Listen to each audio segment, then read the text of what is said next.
Uncle Buck wasn't just a comedy. It was a chaotic, heartfelt story that turned an unlikely babysitter into an unforgettable legend. John Candy's charm made it a classic that still lives on today. But decades later, time has changed the lives behind those familiar faces in ways fans never expected. Some stars continued their journey, others stepped away from Hollywood, and some are gone forever. Now, we revisit the cast then and now in 2026, and the transformations may be hard to recognize. Buck Russell, he stands in a dim kitchen wearing a wrinkled coat, flipping pancakes with reckless confidence while chaos quietly unfolds around him. Feels like an outsider accidentally becoming the only stable thing in a broken family in Uncle Buck.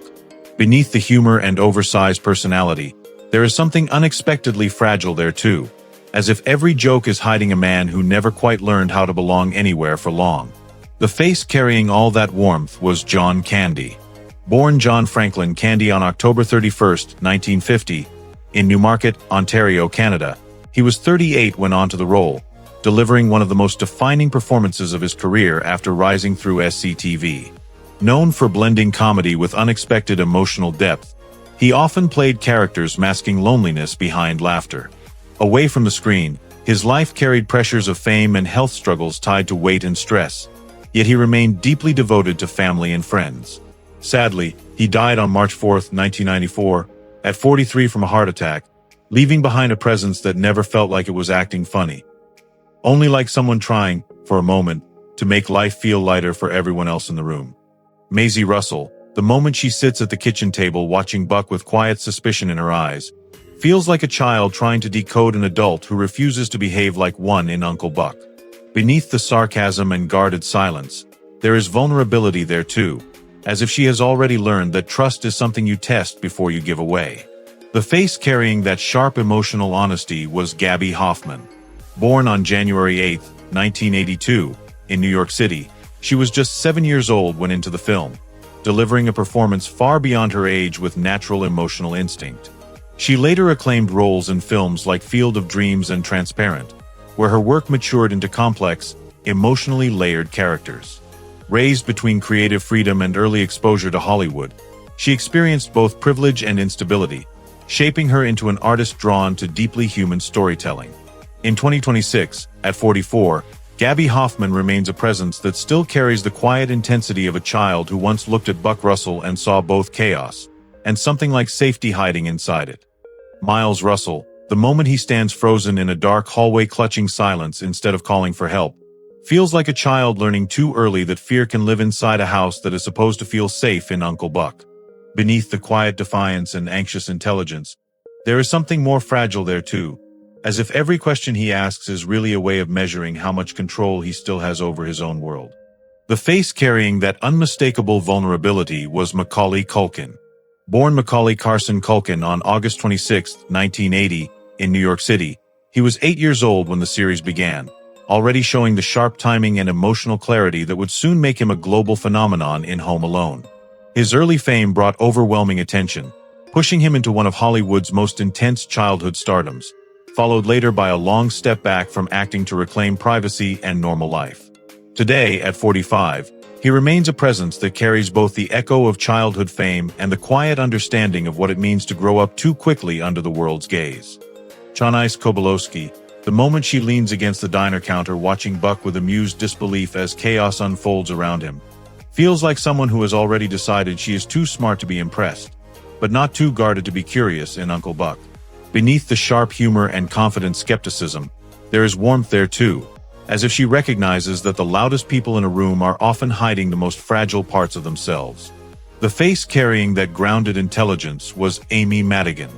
Born on September 11, 1950, in Chicago, Illinois, she was 38 when on the show, already establishing herself as a powerful character actress after an Academy Award-nominated performance in Twice in a Lifetime.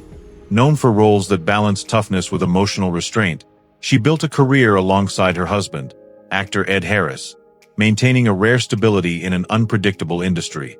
After, her life has remained rooted in craft and long-term artistic collaboration rather than celebrity spectacle. Currently, at 75, Amy Madigan remains a presence that feels less like performance and more like someone quietly understanding every room she enters. Cindy Russell, she stands in a quiet kitchen holding stillness like it weighs more than anger. Feels like a woman trying to keep a family intact while everything inside it is already starting to drift apart in Uncle Buck. Beneath the controlled frustration and exhausted patience, there is something deeply vulnerable there too, as if every decision she makes is shaped by fear of what happens when she finally lets go. The face carrying that restrained emotional pressure was Elaine Bromka. Born on January 6, 1950, in Trenton, New Jersey, she was 38 during filming, bringing grounded realism to a character balancing motherhood, marital strain, and uncertainty. She built a career defined more by consistency and emotional truth than celebrity spotlight. Beyond, her life has remained rooted in theater and teaching, shaping younger performers through craft rather than fame. As of now, at 76, Elaine Bromka remains a presence that reflects something quietly enduring, that sometimes the most powerful performances are not loud, but lived in the spaces between holding on and finally understanding what must change. Bob Russell, he stands in a tense living room gripping silence instead of words. Feels like a father slowly realizing that control over his family is slipping through his hands in Uncle Buck. Beneath the authority and professional composure, there is exhaustion there too, as if success outside the home has come at the cost of understanding what happens inside it. The face carrying that restrained conflict was Garrett M. Brown. Born on November 7, 1948, in Cleveland, Ohio, he was 40 when into the role, bringing grounded realism to a character balancing career ambition with collapsing family connection. He built a steady career in supporting roles across film and television, often portraying men caught between responsibility and emotional distance. Away from the screen, his life has remained centered on family and consistent character work rather than celebrity recognition. Nowadays, at 77, he remains a presence that quietly reflects a truth many never admit, that being present is not the same as being truly there, and sometimes the distance grows without anyone noticing until it is already too late. Marcie Dahlgren-Frost, she forces a tight smile while scanning a room already full of judgment.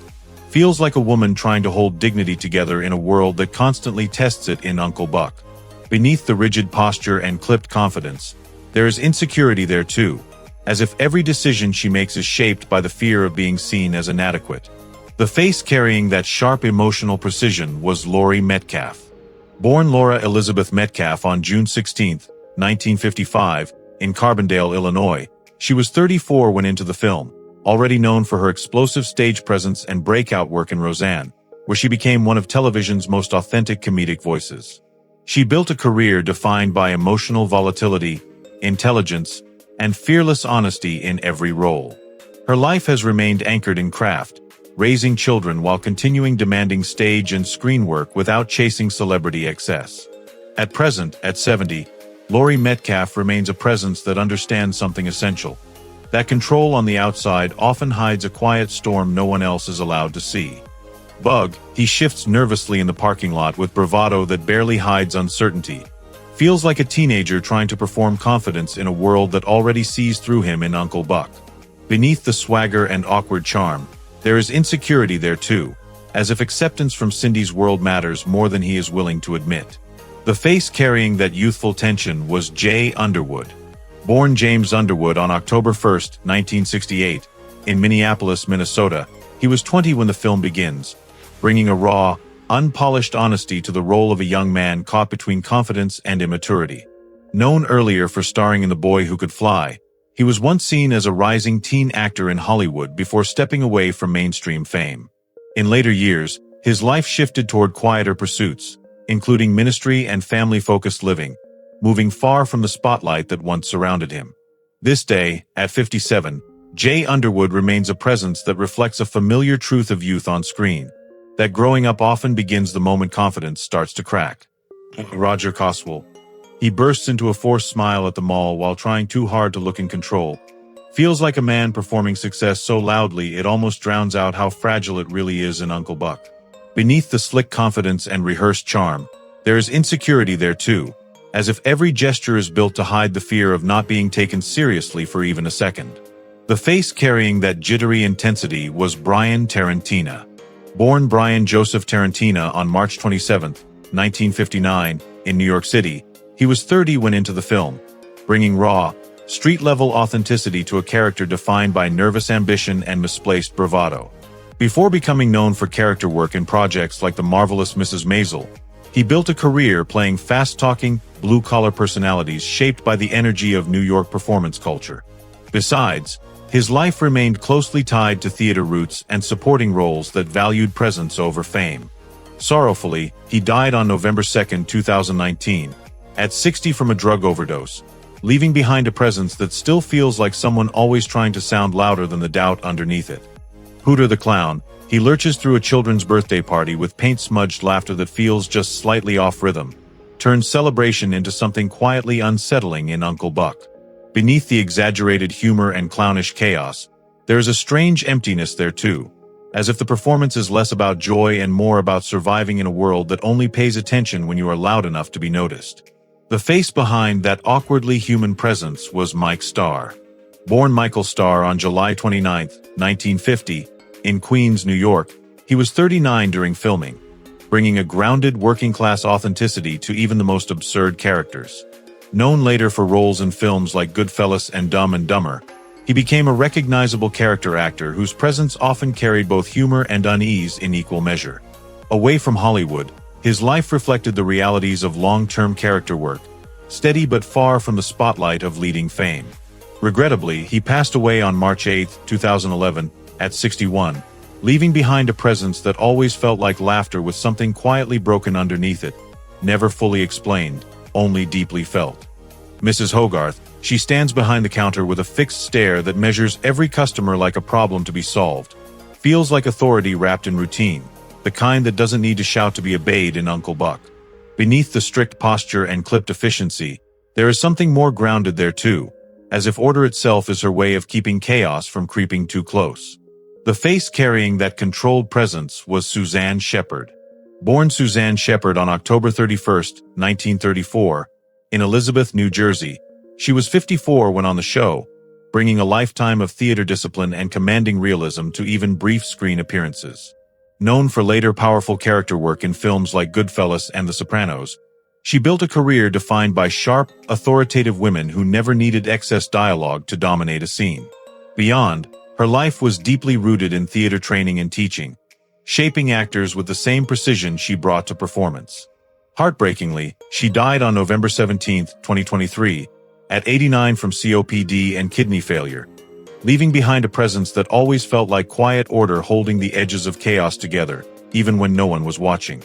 Mr. Hatfield, he stands in a quiet hallway clutching a fragile calm while chaos unfolds just beyond the frame. Feels like a man trying to hold dignity together inside a world that keeps pulling it apart in Uncle Buck. Beneath the politeness and restrained concern, there is something more delicate there too, as if he understands that family fractures rarely announce themselves before they break. The face carrying that gentle emotional weight was William Windom. Born William Windom on September 28, 1923, in Manhattan, New York City, he was 65 when joined the film, bringing decades of stage and television experience into a quiet, grounded supporting role. Before Uncle Buck, he earned widespread recognition and an Emmy Award for My World and Welcome to It, where his intelligence and subtle humor defined the performance. His career often reflected thoughtful, understated men navigating emotional complexity rather than spectacle, living through decades of industry change with steady professionalism. He passed away on August 16, 2012, at 88 due to heart failure, leaving behind a presence that never demanded attention on screen, yet quietly stayed with the viewer long after the scene had ended.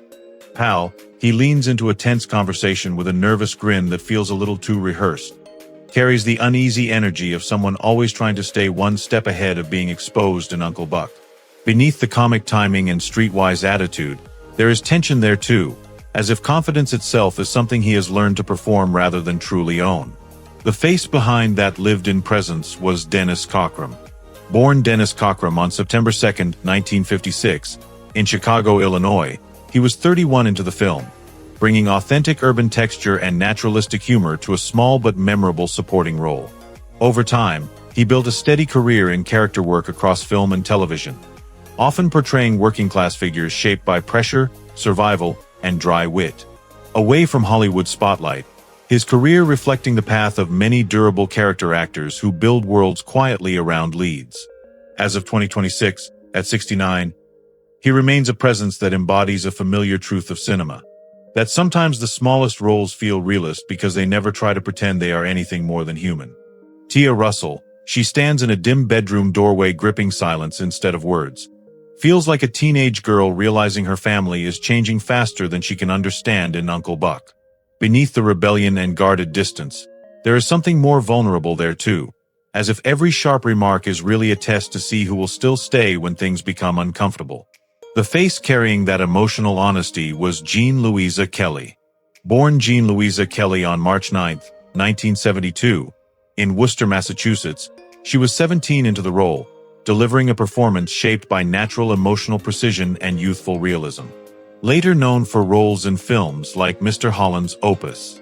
Away from early Hollywood attention, her life has remained focused on family and steady acting work rather than constant celebrity exposure, allowing her to grow outside the pressure of early fame.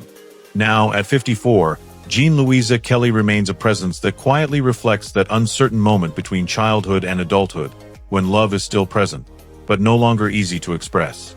Thank you for revisiting Uncle Buck with us. Though time has changed everything, its humor and heart still remain unforgettable. If you enjoyed this journey, please like, subscribe, and share your favorite moments from the film in the comments below.